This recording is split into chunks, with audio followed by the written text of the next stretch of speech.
All right, third time's a charm. I really hope that this works now. I realized that Christine was on her laptop and it doesn't work unless you're on your iPhone. So, the wonderful world of technology. Anyways, thank you for everyone who's coming back to tune in. I saw you guys tuning in the first and second tries. There, Christine, there you are. Hello, hello.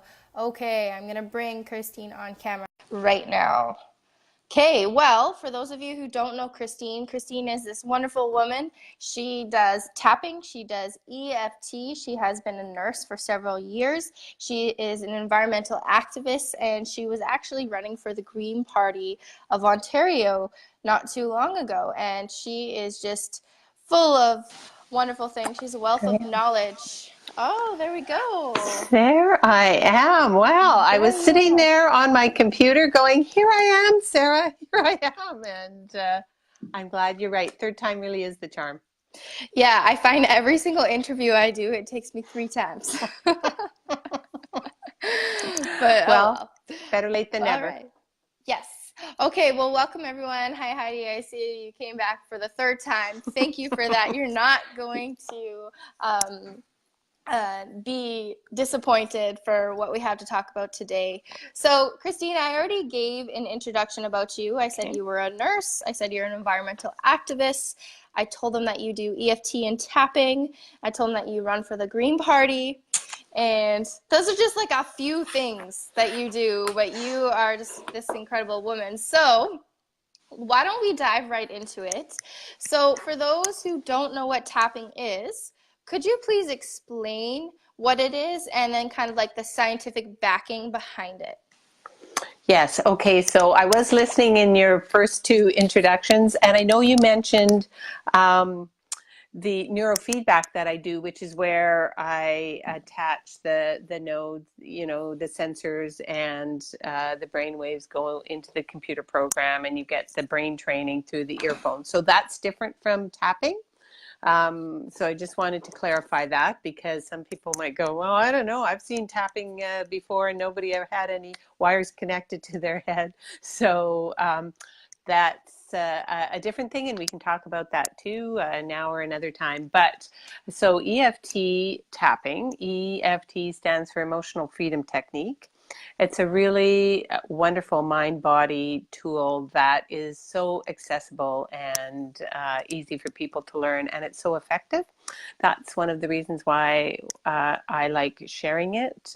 You can go and learn from a tapping coach or a wellness coach, or you can just go on YouTube and search some videos. I mean, there's some that are folks on YouTube that are doing tapping that I would recommend above others. But I just think it's exciting sort of moving into this paradigm where you're really empowering people to take responsibility for their own health. And what is it and how does it work? Well, it's considered an energy medicine technique. And so how do those work? We don't necessarily have all of the tools to measure it yet, but one of the things that you're doing is could sort of be considered cognitive behavioral therapy, because as you're tapping through the acupressure points, which we can go over in a minute, you're also saying some things. If you're tapping, say on an emotional state like anxiety, and with tapping, the more specific, the better. So whatever it is that makes you anxious, as you tap through the acupressure points, you just describe exactly how anxious you are, terrified you are. I sometimes I do what I call tapping parties. My husband laughs and calls them Tupperware parties instead of Tupperware parties. But That's fun. I invite me to their home, and they get friends and family together, and then we just tap. Everybody leaves sort of learning how to tap, and so I was invited to one of those a couple of weeks ago. And one of the great things about tapping is that it can work on phobias really quickly. So there were two people there who were very, very anxious about flying. And so while we were there, that's the first thing we decided that we'd use tapping on. And so the two people, I sort of asked them to imagine themselves in the situation where they were tapping and feeling anxious, or sorry, flying and feeling anxious, and sort of really sort of feel that in their bodies, that feeling of anxiety and stress. And then we just tapped on it. And after a couple of tapping rounds, I asked them to imagine it again and sort of rate their level of anxiety. And one of them said, "Oh, I I can't even imagine it." Right, like she couldn't. The feeling was just gone.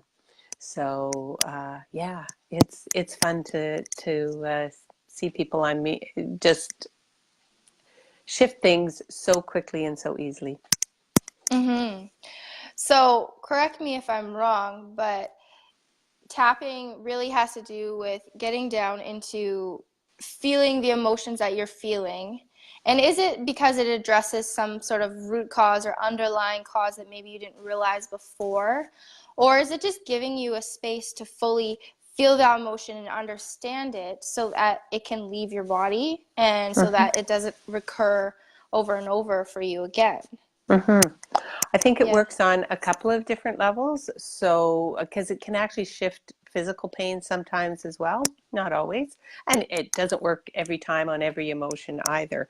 So, I talked about sort of the cognitive part where you're expressing, what it is that you're feeling, whatever emotion or physical symptoms that you're shifting when you're tapping for, but you're also using tapping on the acupressure points. So that obviously has a long history in Chinese medicine. It's thousands of years old, and it sort of has the model of the body that we're more than just sort of physical cells. We're one way to think of it is we're particle, we're solid as well, but we're also wave, we're also energy. And so the EFT tapping is really working on both of those levels. And what does it do with the emotion?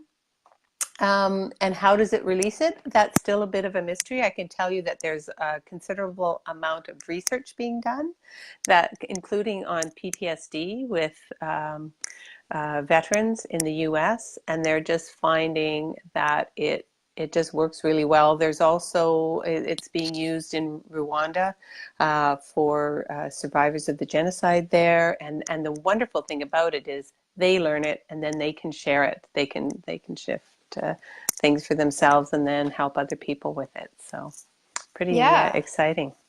That's so cool.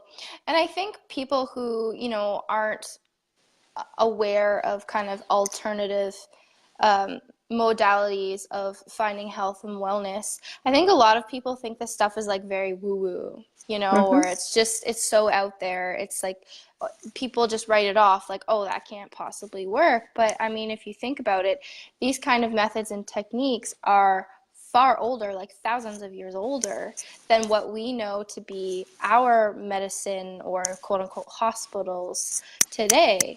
And we're not discrediting all of the work that the health professionals have done, the doctors and all those kinds of things have done, but it's more like just adding a piece to the puzzle to make it more because our health and our wellness and our body, we're such this weird and wonderful thing, and no one person or no one perspective is going to figure it all out. So it's kind of like adding and starting to connect all of the dots together.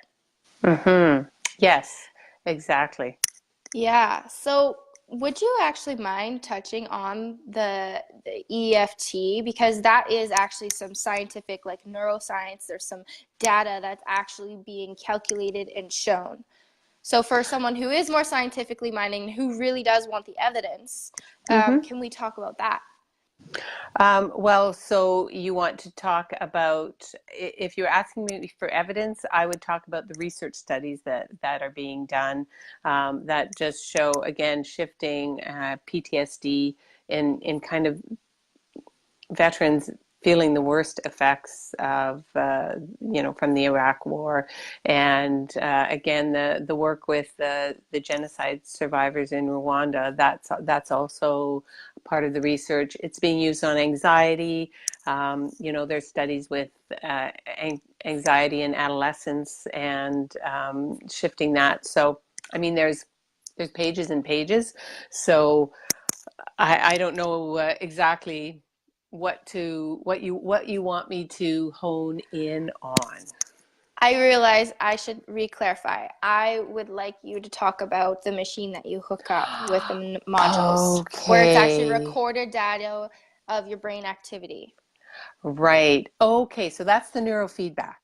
Okay. And yes, and that's so tapping's been around for a couple of decades. Neurofeedback's been around for much longer. And it actually goes back to um, the military, some work that they were doing in the 60s, and they actually found that I mean, it's developed since then, but sort of a basic kind of neurofeedback was actually effective in helping some epileptics stop experiencing seizures. And so that sort of was the early work with neurofeedback. I mean, I don't know if the term biofeedback gives, if you have a picture of that. So biofeedback in general is sort of hooking your body up to some physical monitoring, and then using often imagery and things like that to shift your body's experience. So if you have a lot of anxiety, there's biofeedback machines that will monitor your heart rate and your respirations, and then give you feedback. That's the feedback part when you're calming down, whatever techniques they're using. So the neurofeedback kind of bypasses that more directive or part where you're not the neurofeedback doesn't tell you, change your brain waves this way. It actually interacts directly. I mean, you've experienced it, Mm-hmm. right? So you know that it's not like the machine isn't saying to you, okay, calm down now, or No. up these brain waves, or increase the alpha, or decrease the beta, or whatever it is. It's a very sophisticated program. Now there's different kinds of neurofeedback. Mine is called neuroptimal neurofeedback. It was developed by a couple of clinical psychologists, and I like it because, as I reassure my clients, I'm not actually messing with your brain when you come to see me. It's a very sophisticated computer program that is monitoring the brain waves in